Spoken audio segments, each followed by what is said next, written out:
Hey, what's up, everybody? Today on Trust and Believe, there is so much energy that is going to fill your soul. You are going to find a way to fill your own soul.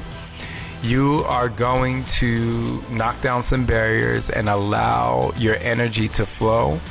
And if you are going through something right now, be it traumatic, or even if you're celebrating, or even if you are doing a job where you have to do a presentation, or maybe you're nervous to get on stage, this episode is going to be the episode that's going to help you take your energy to the next level, for you to really, truly trust and believe in who you are and what you have to offer to this world, knowing that there are people out there who need you.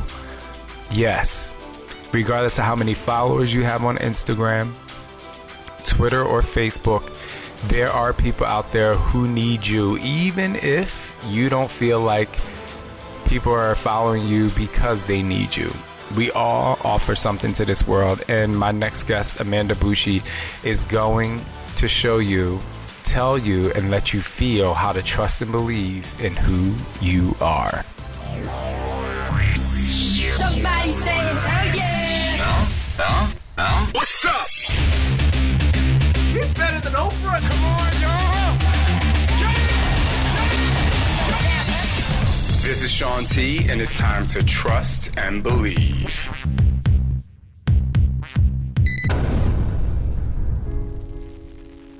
First and foremost, tell us about you. Tell us just, as transparent as you want to be. Who are you? Where are you from? Where do you come from? Where does your soul lie? Thank you for that offering. My name is Amanda, and I'm originally from Rhode Island. I just turned 27, and I've been in Los Angeles for 6 years or so now. And I really kind of grew up in my early 20s up until now in the age of social media. And I amassed an Instagram and YouTube audience very, very quickly and very young. And with that, there's been so much self-discovery and so much connection to my soul essence. And I've also been on a personal and spiritual journey and really uncovering who I am, and being in the fitness industry and the YouTube influencer space for a couple of years really elevated and catalyzed that. And then pivoting into the business coaching space for a couple of years as well. There was so much learning happening on my end, back and forth, just having so much feedback of what people think of me and all of these things and what my expertise was. And I was learning on the go, and I was just showing so many people my heart and soul along the way, that I really learned how much you have to learn about yourself, and you have to know yourself, or else it's very easy to get drawn in different directions that don't make sense for you. And that has happened to me many a times. And that's why I'm personally so passionate about helping people get their mission and message out there. And it's less about business coaching and more about what is the essence of your soul and who you actually are as a person, and how can you fully express that on these platforms that are digital, and they are only a version of us, but there's so much freedom and liberation that can happen when you do feel like your space or your platform is your sanctuary, and a place that you can go that feels safe and that feels really lovely for you. And that's a huge part of my mission now. Speaking of feeling safe and being in a space that feels lovely for you, I wish you were my friend when I was growing up. And the reason why I say that is growing up gay for me was somewhat of a challenge. For my husband, it was a big challenge. And the reason why I bring sexuality into it is because you talk a lot about masculine and feminine energy. And I just remember walking into school, and I remember the first time someone said, "Oh, Shaun's gay, he's a sissy." And I remember from that point forward, I thought I had to be something else, and it was one of those things where for the rest of my life, up until, a lot of years ago now, I thought that I had to act like a man. I had to act a certain way, until I realized I can be whoever the hell I want to be. And it made it very challenging to actually come into my own, if you will, for lack of a better term. So I really want to jump into how you define masculine and feminine energy and who possesses what, and how do they, or our listeners, how is someone listening here, going to be less self-conscious about what they express in terms of like their masculine and femininity? Oh my God, I love that you brought that up so much. It's such a huge piece of understanding ourselves. And I love that you brought your story of your own sexuality and understanding your sexual identity into it, because we both, not just you and I, but every human on the planet has these energies inside of us. And the way that I like to think of energy as a concept is defining ways of beingness. We have a really big vocabulary for defining doingness, what people do, what we do, the actions we take, the behaviors we take, the labels we put on ourselves. But a language for beingness, I think, is so important, because we all have different ways of being, and masculine and feminine is just one tool to start understanding yourself in that way. And again, we all have them. Masculine and feminine has nothing to do with man or woman or non-binary person or your sexual identity. It's just more of a manifestation of like how you be in the world. And masculine is that forward focused, direct energy that takes action, has clarity, knows the strategy. It's like the stable container. And the way that a lot of people describe it is the masculine is like the two walls of a river, and the feminine is the river itself. Wow. Which is a cool way to think about it.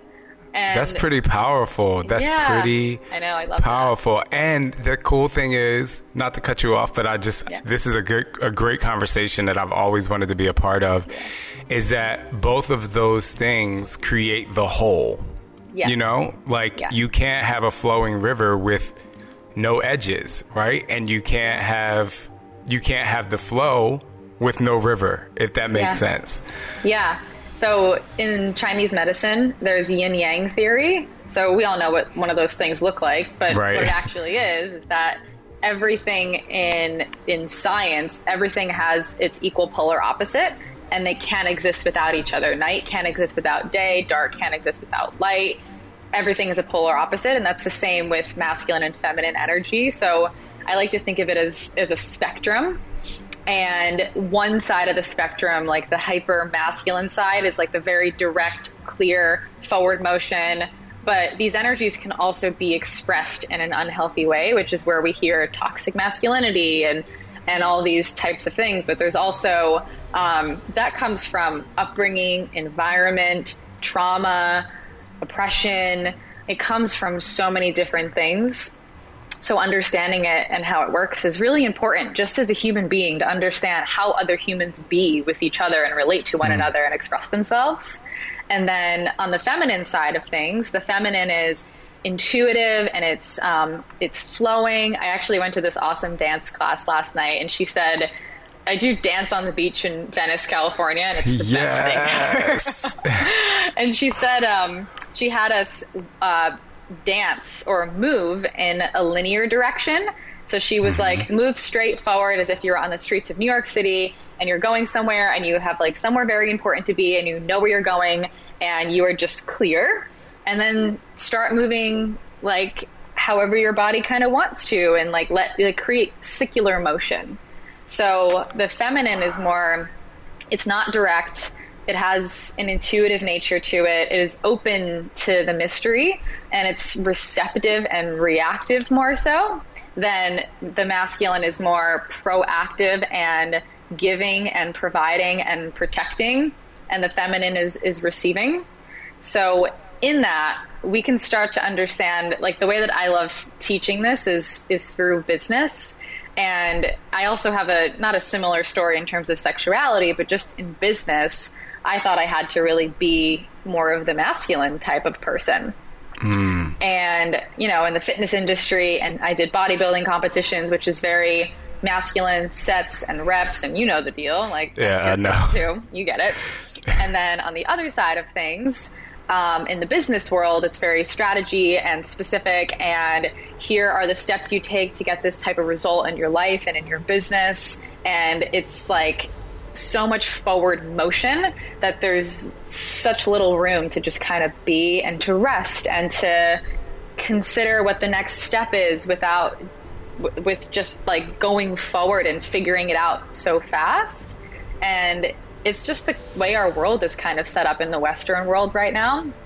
So I could imagine so many people right now are waking up to this other part of themselves that does like want to go inside and like be interested in what's internal and less interested in what's external. And I think that we're just in a space right now where we're becoming more and more aware that that part of ourselves as human beings exists.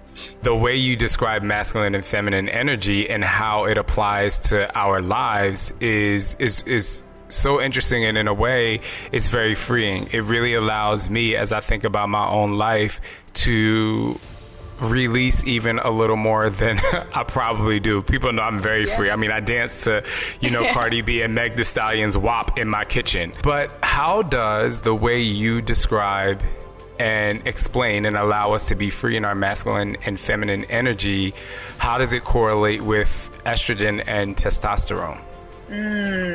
That's such a good question. I don't think I know the exact science of that, and I would love to look it up. And I have a lot of sciencey, fitnessy friends, so I would 100% will ask them. But I'd be really curious to understand like what people are born with naturally, and then how those hormones can change. I know so many of my friends in the fitness industry, especially women, had a lot of hormone dysfunction after as a woman specifically, with having more estrogen or just changing around the way we be to be in that level of masculine kind of movement and direction and like deep structure. Like the masculine's very structured. So the macro tracking and the workouts and the planning and the this and the that, and the level in which we push our bodies past the natural set point. I'd be really curious to know what people are born with and like what's kind of there for them from the get-go, and then how that gets transformed through societal conditioning. And I'm sure with sexuality, that's a whole thing as well. And just even like gender identity and the people that feel as though they're born with a certain kind of energy, but their physical body is not that. So I'd be so curious. Yeah, I'm actually, it's so funny. I'm actually glad you don't know the answer to that, because I feel like that's something we can connect on at a later date. But follow up. Just your ability to be open to even look into that more, I think is really important. But you also said something else that brought something to my mind in terms of how socially we connect to masculine and feminine energy. And not that I want to get into politics, but in our political climate, one of the things that I was thinking about as the Democratic National Convention, what's happening last week, and the Republican National Convention happens this week, and I watch both regardless of how I'm voting, because I think it's really important. I call it a ploy. And so you can correct me totally. I'm totally down with being corrected and put in my place. But there's something about the way that I think, like when I look at you, yes, I see a woman, a beautiful woman, if I can say that. I look at my friends, I look at my mother, I look at my mother-in-law and all of my female friends, and I do see a woman, and I do know that women relate to women in a different way than sometimes a man can. I also know the importance of having a father figure. I grew up without my father, and the stepfather that I did have sexually abused me, but I did not have my grandfather, who was a pastor and a really powerful, strong person. And the reason why I'm trying to give you my backstory before I get to the specific question, but one of the things that really frustrates me is how politics use gender to sway voting. And I think it's frustrating for me because I don't care if you're a man, a woman, a transgender person, as you brought up even a little bit ago. I just love people so much. Like I think that everybody has the possibility to do right and to put off good energy, which I want to talk about in a little bit. So how do you think that masculine and feminine energy play into social status, or in terms of politics, and how should we go about navigating that conversation? Yeah, that's such a good question. There's 100% the way that our society has been set up for a very long time. It's focused in what's called the patriarchy, which is men being the superior gender. And with that, there's been a lot of dysfunction in humanity. And in Mary Trump's book, I'm pretty sure it's Trump's daughter, she talks about their family dynamic and how their father was had a lot of just like deep critical judgment placed on, I think it was Donald's brother. And the way that he decided or related to that as a kid was to just be even more powerful and to like claim power in this way where he's almost just a power grabber kind of person in every way, shape, and form that he can to get the result that he wants. And that's like, it feels to me such a representation of the deep dysfunction of masculinity that we have gotten to societally and socially, and having people in power that have dysfunction in their family systems, and then that creates a structural dysfunction in our political systems, because the human beings that make up that foundation have their own dysfunction and they have their own trauma and wounding, but not everybody sees it that way. Many people are, we're evolving as a human species. And I think that with tools like social media and podcasts and conversations like we're having now and books and all these things, we're going to be evolving a lot more quickly than we ever have, which is really exciting. Yes, but we're still where we are, We are where we are, and with that, the structure that is currently there is built on and has been built on traumatized people from generation and generation and generation. People like you are maybe one of the first people in your family, I don't actually know, to break patterns of who you think you are, and then be like, actually, this is who I am. There's so many people. The first. Amazing. The first. Yeah, that's really beautiful. And Thank with that, you. Imagine all the people in everybody's families and their parents and their grandparents that had more of this survival human part of themselves that had to be turned on during war or during like actually being physically threatened for their survival, and people in poverty that can only exist in a survival mode all the time. So dysfunction emotionally happens at such a core level, and then it gets passed on through generations. So I'm not sure how much people in positions of power are aware of how these energies are actually playing out on like a global scale. But to me, I just see people that are unaware of their deeper trauma and core wounding and have just kind of become these people. And it's really hard to change after you've identified as a certain type of person for such a long time. I'm always very optimistic as a human being. I believe that we can transform, and I believe in human beings, and I believe that we're resourceful, but I do see a lot of these more toxic patterns just playing out on a global scale based on the human beings that are the foundation of that. So, obviously we are in the Black Lives Matter movement. I think we would still celebrate the fact that if we had another black president or a woman president, and I do believe that all of those things should be celebrated in the time that we are in right now. But I will also say that I cannot wait till time, and I don't think I'll be alive during this celebration process, but I can't wait till we can celebrate not having to celebrate color, gender, and we can just celebrate the win, for change and who's going to bring greatness to our country. And where you talked about leaders, and I think, and I don't know how to do that, but like you said earlier, conversations like this hopefully, trickle up to people who are in power so that they can become aware and really look at it from a standpoint of it's less about control and more about the betterment of the people, because I do believe that there are flaws on both sides, because no one's perfect. with that said, I want to transition to talk more about energy. One of the things that happens to me, and I believe why I love what I do and I'm passionate about what I do, but I think this aids into why I'm good at what I do in terms of when I do live events, is I can go into a room of 5,000 people. The minute I step on stage, first of all, I'm extremely overwhelmed because I feel the energy in the room. Yeah. And this is very hard for people to understand because they're not in my brain or in my body or in my feeling. But people say, how are you so good at like getting people to do what you need them to do? And I say, I feel the common denominator of what people need in terms of the energy.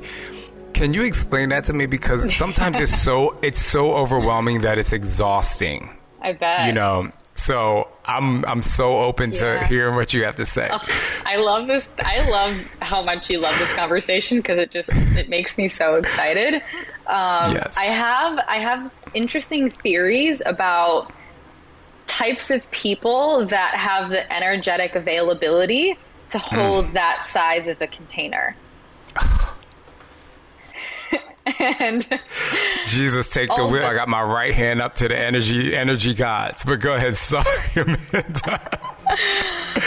I feel like although you get exhausted, there's some part of your soul or some part of your makeup that either built this energetic capacity or already had it. And I don't think that having a very large audience, or like I can't host an event with more than 100 people, but I think that's just something with my energy. But I can have hundreds of thousands of people on the internet. But I also think that there's a certain type of person, and I don't know if this is concrete. This is definitely just my theories. But I think that we all came in here with certain missions and certain gifts to share and certain experiences and certain energies. And I don't know if you go deep into like different types of personality tests. I love psychology and personality tests, so it's my favorite stuff. Yes. So I think that we all came in with a certain type of thing, and I think that there's a certain type of energetic capacity or a certain type of person with an energetic capacity to like be able to understand that 5,000 humans, there's movement and there's energy with that. So if we're all human beings, we all have different energetic makeups, and there's a lot going on in there. There's like our life experiences, there's our parents, it's like chemistry and physics and biology, and there's a vibration that we all have, right? Like we all hold a certain type of vibration for a multitude of different reasons. And having 5,000 human beings in one room that came there for a certain purpose, that's a lot of energy to hold. And I'm sure you have to do a lot of your own practices to be very like centered and energized and to keep up that. I know a lot of speakers that are like, I have a whole slew of practices that I do before, during, and after, so I don't die. Yes. What do you do with your practices with that? Yeah, so my practices are, I don't know if they're traditional for most, but it's very important for me to be alone for time leading up to the specific event, because if I can't become one with myself, there's no way I can deliver. And even if I were to force the delivery, while people might receive it in the right way, it just feels so, like I feel so naked in terms of like my own internal inauthenticity. Yeah. So I personally like being by myself. Like I'll wake up in the morning, I go have coffee, I'm by myself. And not that even if whoever's with me, not that I don't want to talk to them or whatever, it's just that if I don't provide myself and fill my cup, literally, I can't do it. You can't waste your energy. Like it's like an energy leak, and you're like, I have to have as much of this here as humanly possible.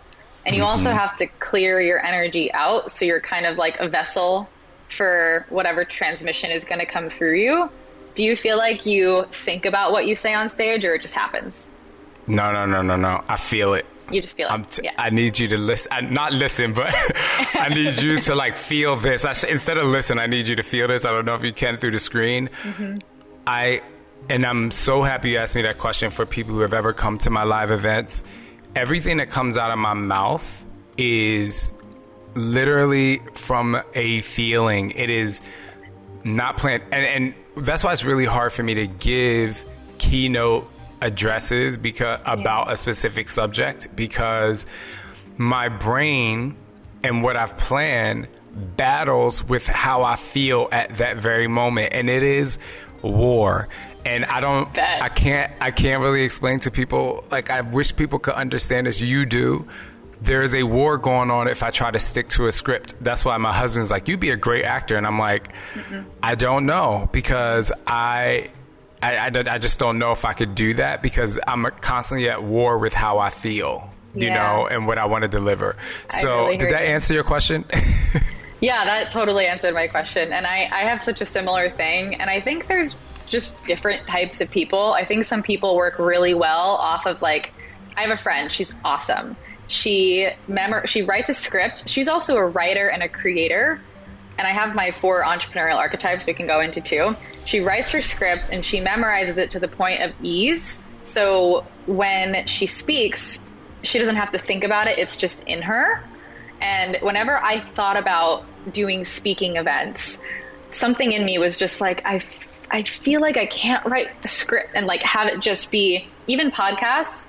I can no longer do a podcast with someone I don't vibe with. Like, if you reached out and something in me was like, no, I'd be like, no, I don't care if he's Shaun T, but something in me was like, this guy seems amazing. So yes. Oh, thank you. Yes. And I received that. And the reason, not to cut you off, but I think it's important for you to know, even if you said no, like, I wouldn't have been like, oh my God, I can't believe she said no. Like, for me, I would respect that. I'd be like, well, come. The first thing I would have said is, come through. Like, I'm so here for that, because it has to be for you, you know? Mm-hmm. Yeah. And I think that's what kind of happens when you play and you listen to your energy.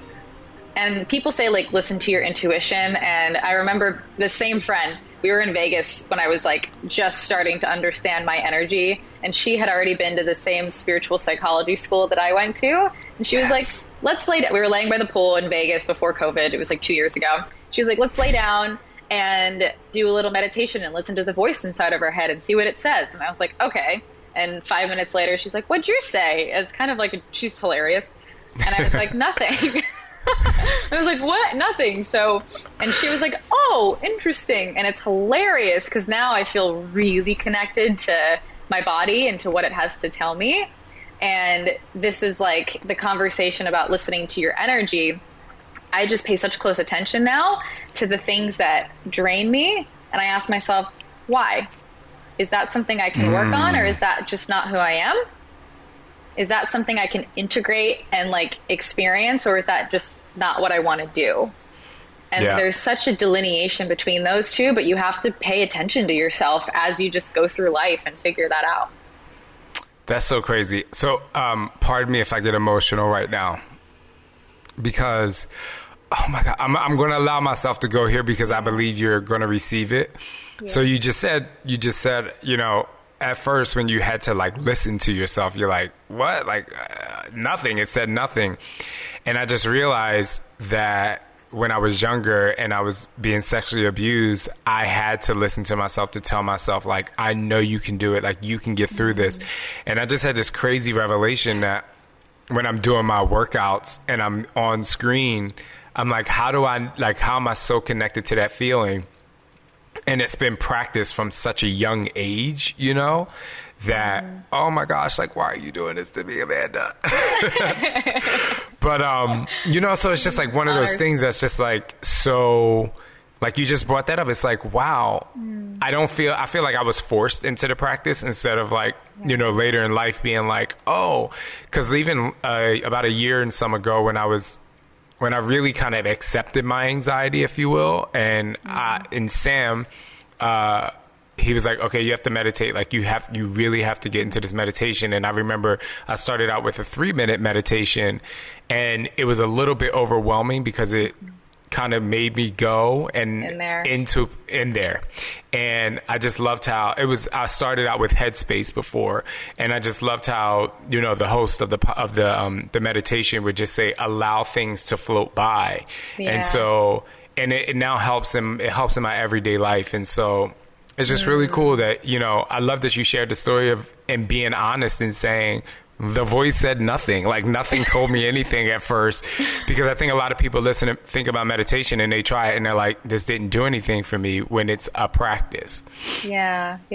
Thank you so much for sharing your experience too. And that was so beautiful. And I just feel honored that you felt safe to share that, which is great. Thank you. I feel safe with you, and I never even met you in person. It's just the energy, you know? Yes. I love that you shared that, though. My partner was also sexually abused as a 6-year-old, and I'm not sure if this is true for all victims and survivors, but his ability to understand himself is so impressive. And I think he just got really acquainted with his inner world, as dark as it was in the beginning stages. But getting acquainted with that inner world at such a young age, it's really interesting how that could potentially affect not just how you grow up and then all of the negative consequences of that aren't your fault, but also your ability to feel yourself and to just actually have to sit with who you are and what's inside of your body. And that's where meditation it can be really uncomfortable, or any kind of going inside practices can be really uncomfortable. With myself, my whole awakening to who I am process was very much so, there was a lot of anxiety attacks and a lot of, I would go into what I call my shutdown mode, which is an interesting coping mechanism. And we all have different ways of coping with really deeply uncomfortable emotions. Our bodies are super intelligent, and it's insane a little bit. And when you think about it, you're like, wow, it just did this for me to survive. But I would go into this mode where my thoughts would go away and my feelings would go away. It would just be numb. And a lot of my patterning is people-pleasing patterning. And with my awakening to what that actually was, I was in a situation both in relationship and in business where I allowed other people so much to take the reins and to just go wherever they wanted to go with it. And I had such a disconnection from myself. I remember specifically, I was in this one experience where my business was growing really fast, and I hired mentors to help come up with the company culture, which is a collaborative effort. What do we value? What do we care about? What matters to us? What's our mission? And I'm 24, 25. I'm 27 now, but at the time, 24, 5. Right. And the people on my team were 33, 34. And they were clear of who they were. So they were throwing in their ideas. And I was like, sure, whatever. Sure. And we eventually got to this place where this one woman, she wanted to be 50% partners in my business. And Lewis Howes was my mentor at the time. He was like, girl, what the hell are you doing? I was like, she seems great. And he was like, this is your personal brand, and you're just letting someone take 50% of it from you. And just energetically and psychologically, what did that mean about me? It means I was so disconnected from being able to speak what I wanted and being able to even know in my mind and speak it clearly to other people, and to create a situation for myself where I created the direction and then we moved forward in that direction because it came from me. That was something I had never done before in my life. It didn't go through. Everything's fine. I still own my whole business, which is great news. Beautiful lesson. Her and I are fine. But so many experiences like that where it's an awakening. And if you're listening to this show right now and you have had that before, you know what we're talking about. But if you haven't, it might spark something in you where you wonder, do I know this information about myself? What do I value? What is me? What is my essence? And do I feel like I can be that in my life? I definitely want to get into your business and what you provide, because I think you provide, just in the last 30 minutes that I'm talking to you, I'm like, wow, I'm renewed, and I feel really good. So tell me about your business. What do you do? How do you help people? What are some success stories? And I'll just just go. Yeah, thank you. Yeah, that's so fun.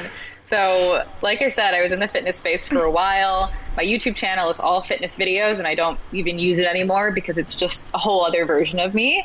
But it sparked my audience, and it sparked social media, and it sparked business. And then I switched into business coaching. So I just helped other people get their platforms up and running, get their businesses up and running. And for the last 3 years or so, I've been helping people do that. And I've helped people many people start 6-figure businesses, and multiple people start even 7-figure businesses, which is just really incredible. There's so much opportunity everywhere. And there's also so many barriers. There's obviously everywhere barriers and cultural barriers, but there's also internal barriers. And like knowledge gaps are becoming smaller and smaller because the amount of information. But what I really love and what I've really stepped into is helping people get in touch with those internal barriers and really get in touch with who they are so they can move forward in business and not allow their story around money to inhibit them in creating more money, or their relationship with people pleasing to inhibit them from taking a stand for what they want. And right now, I have a couple of different things. I have a small mastermind that I really love. I work with a lot of women. And then I also have, I'm putting out more conscious leadership offerings, which is new for me, which is really, really exciting. So it's focusing on how to lead yourself and how to understand your energy, how to heal from different types of emotional patterning. I went to spiritual psychology school, which is just like such an incredible place. And I also have a new business that's focused on the 4 entrepreneurial personality types that's turning into a platform. So it'll be a whole resource hub for entrepreneurs to figure out, number one, what's your archetype breakdown? It's kind of like an Enneagram or a human design, but for entrepreneurs. That's cool. I've taken it because I've taken the Enneagram, and it was such an amazing experience. My top 3, I'll tell you, but number 1 is type 8, the Challenger. My partner's a Challenger. Yes, which I think it kind of goes hand in hand with my career. Makes sense. Number 2 is the Helper. Okay. Which also makes sense, and that's type 2. And then in third place is the Enthusiast. So, and the scores, number 7, yes, yeah, the Enthusiast. 24, the scores were 24, 22, and 19. What about you? Do you know yours off the top of your head? Yes. I also totally thought you were a 7. I was like, you have so much energy and you want things to be fun. So I was like, you're totally 7 something. I can see 8 for sure too, which is super interesting. My partner is a Challenger and he's an 8 as well. And he's my exact opposite mirror because I'm the Peacemaker, which is a 9, which is hilarious. It's been hilariously triggering in so many ways. I'm laughing. Say that. Sorry. No, I'm laughing because my partner is the opposite too, but go ahead because I'm looking his up as you talk, but I'm listening. Funny. Well, you'll probably get a kick out of this. So the triggering parts of it for me that I've now worked through so much, but the Peacemaker and all of these types have like an unhealthy expression to them, which means people pleaser or Peacemaker is not something you want to identify as and just be like, yeah, I'm a people pleaser, haha. Like that's not the point. The point is to recognize what your natural energetic template is in your makeup, and also see the parts of you that you can integrate to become a more whole person. So with that, he is very like direct, and he loves debating, and he is down to like have a political conversation with you, and you can just be in it, and like you guys can love each other at the end, but like he's down to go down that road. Do you resonate? I feel so bad. Like, I don't want to cut you off, but I think it's a great conversation because you just brought some light to my world, because my husband is, he's a loyalist, and the second is a peacemaker. And he always tells me as a challenger, he's like, you love confrontation. And I'm like, I don't think our relationship is going to be over after this. Like, he, for some reason, thinks like it's the end and whatever. And I'm like, no, like, I'm like, we can go here, whatever. So I'm like, so it's just funny because you get it. Yeah. Yes. Yep. I get you. I do. And I get him. I get him so much. So like the part of him that I would judge as mean or confrontational or super aggressive, which is like the peacemaker like hates that stuff. Not in a good way, but in a way where like the part of the peacemaker they reject inside of themselves, because we have all of them, but we just, you know, grow up and our psyches develop in a certain way, and that's just who we become. So right. I got to have a really awesome opportunity to integrate the part of myself that it can be aggressive or confrontational or even just direct by having him mirror that back to me.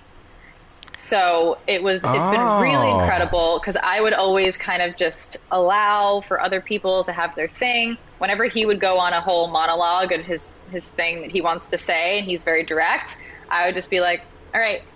And I would just go over here and kind of go in my shell. And I'm also a Cancer, so I like go in a little shell. So with that, we would get into these arguments where like I would avoid arguments so much, but we had to have these really challenging conversations. So I had to learn how to speak what I needed and be direct and like speak his language, because his automatic is to go into like, this is this and this is this, and like being direct with it. And I had to learn how to, I call it reclaim my inner bitch. And I was like, oh, I can actually, like, I don't, for the first time this year during quarantine, I experienced outward anger. Oh, wow. Congratulations. Thank you. It was amazing. I was like, oh, I can have this. This is allowed. There's this part of me that I would just put away over here. And because of his mirror back to me, because that's all relationships are. It's like, this is a human, they are a certain way, and they're pointing a light at parts of you that you either love or don't love. So I help him with like softness and emotions, and he's really emotionally clear, and he can be in his feminine space too, for sure. But he's very like logic and direct. So we help each other so much because we're such polar opposites. Like he's an Aries and I'm a Cancer, and he's a challenger and I'm a peacemaker. And it's just so interesting to notice like who the person you live with is and what they're constantly mirroring back to you, and actually allowing them to be exactly what they are without judgment. I never looked at it as mirroring, but over the last 10 years that Scott and I have been together, we definitely have done that. We're to the point now when he steps out of the peacemaker, or when he does have his outward anger moments and stuff like that. And this is so bad, Amanda, this is so bad, but I'm like, yes, like I'm literally like, yes, but yeah, simultaneously, it's more useful. But simultaneously when there's a moment where I need to be the peacemaker and I need to step outside of the challenger and go into his space and go over to him and give him the hug and, you know, mirror his energy, it really works to the point where, I mean, now 10 years later, I mean, I'm so much more calm than I'm not calm, but I'm so much more grounded when it comes to grounded when it comes to overreacting or in an argument. Like I have like I used to have a short fuse because I'm like, let's just get to the point. And now I have to allow you know, him to be able to speak in the space and allow myself to go there. But I love how you called it mirroring. That's just like incredible. That's dope. I love that. Thanks for sharing. So tell me more about your Cancer. And the reason why is because I've broken up with some Cancers before, and it's just a lot. It's just a lot. What about it is a lot? Because and when I say a lot, I don't mean that it's bad. I say a lot in terms of like, it's really tough to break up with a Cancer because they're like, no.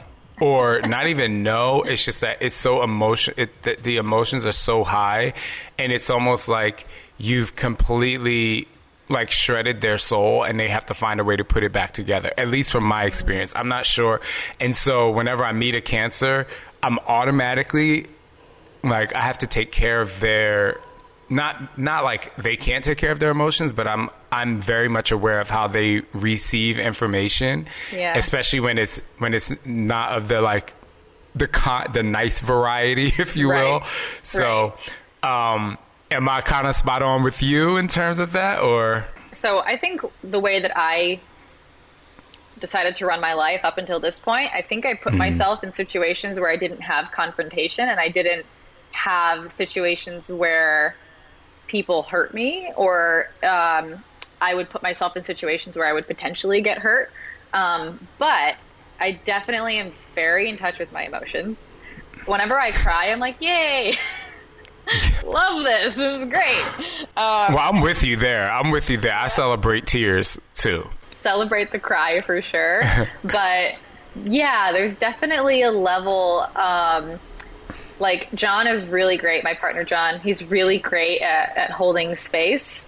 And whenever we get in a situation where he's triggered and I'm triggered, I'm always the one that can't handle it. And he has to be the one to come down and like support me and stuff. So I definitely have, I don't know if I would call it heightened emotions, but I'm definitely very in touch with my emotionality, and I don't have too many challenges with like expressing it, except anger, which is new, which is interesting. But yeah, my Cancer has always just been expressed itself more so in like, I'm very homey, and I love cozies and like blankies and pillows. I like working on the floor. I love cool. just like, I love taking baths and being like, I'm very like watery also. So I have a lot of air and water in my astrological chart. And Can I ask what it is? The whole thing? Yeah. So I have Libra rising and Aquarius moon. Wow. What do you got? Very interesting. What's your stuff? I'm a Taurus sun, Cool. a Sagittarius rising, and a Pisces moon. Makes so much sense. the water in terms of the emotion, I think that's the clairvoyant side of me, and I call it like the energetic side and the emotion. The cool thing is Scott is a Sagittarius, so I think what has become really cool a lot of times when I feel kind of less than in our relationship, it's more about because I'm looking up to him and I'm trying to please him, you know? Yeah. So, yeah, a lot of people don't believe in astrology, and they might be listening to this like, what are you people talking about? But, you know, if they, I like to say, if you can look at it, instead of looking at it as astrology, look at it as your personalities and how you kind of relate to your spouse. That way it's probably, I think, easier for people to, you know, digest it. And I also think with astrology, the one thing that I have to say about it, I'm not like huge into it, but if the moon can affect the ocean in the way that it does, how can we expect the planets to not affect us? I feel like that is almost like the human naivety of feeling like we're the center of the universe. Like, that's hilarious and cute. And cute. No way. Well, I mean, if you think about it, like gravitational pull, like we are being kept down on the earth by a force that's incredibly stronger than we could ever imagine to be, like superhero status, right? Yeah. That's why Superman being able to fly he's considered a superhero, because it's impossible. Like stopping a speeding train is, I mean, that's what, you know, so I love how you say that. And also, I don't know if it was yesterday or the day before, I was actually speaking to someone, or maybe I was in my thoughts, I don't know. But I was saying how, while I really value life, I value what and how we as people can impact the world.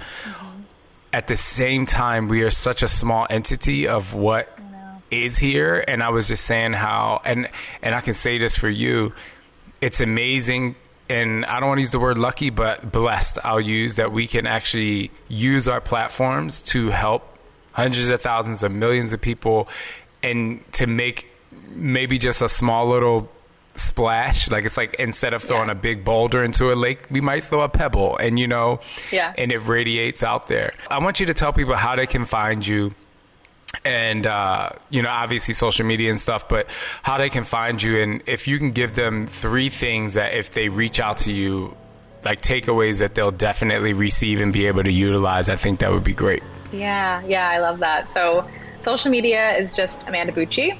And I also have a podcast. So if you wanted to learn more about the energy stuff or the spiritual stuff or the business stuff or the combination of all of that together, there's tons of podcasts on there, which is awesome. And cool. Then three takeaways. I think the first one is to spend time learning about yourself. And with that, I personally think self-expression and being able to be authentic. Authenticity is a buzzword, but what it really means is feeling safe to be your natural self, and the power that you receive from being able to just be that without the barriers and the walls around your heart, around your mind, around like your environment and the people that you're with. Actually just creating safety to be is one of the most powerful and healing and I think transformative things that humans can choose to do on this planet right now. That's So amazing. Whether it's a personality test or listening to this podcast or just observing yourself, spend time on that because it's going to deeply, deeply change you. And I think the other thing is you are your own best self-awareness tool. And regardless of what some podcast says or what some other people might be doing, if you are noticing yourself looking externally for answers, just go back inside and go back inside of you, even if it feels hard, because the hardness is information, and the information within anxiety or within pain and suffering is actually really, really intelligent, and it's there for a reason. I don't think anything's an accident personally. That's just my thing. But the body is so much more intelligent than we give it credit for, and I think science is catching up with that, because it's not just the brain and how the brain processes things anymore. Like, trauma lives in our body, wounding lives in our body, emotions are in our body. We feel a tightness in our chest, or we feel like a fire in the belly, or we feel closeness around our heart, or we feel like our voice and tonality changes when we don't feel confident, and we shrink or we expand. And like, these things are important to pay attention to because they give you power over your beingness. And when you have power over your own beingness, life is so much easier. So that's my 2 cents. It's so interesting. A lot of times at the end of the podcast, I ask people, what is your definition of trusting and believing in who you are? And I think this entire podcast represented what, just the freedom that people should feel to trust and believe. And you really answered that. Amanda, thank you so much. You were so cool, so wonderful. And so with your mastermind, can people sign up at any time, or do you have like sign up windows? How does that work? Yeah, we're enrolling again in October, November for the year of 2021. So check me out on there. Thank you so much for your time. I don't even want to let you go, but we definitely have to dance on the beach. And I think Sam is going to want to come because he's the one that he was like, you have to meet her. Like, you have to talk to her. Oh, so hopefully we'll be dancing on the beach one day together. Hell yes. It'll be so great. I would love to meet him too. Thank you for blessing me with your time. Yeah, thank you for having me, my friend.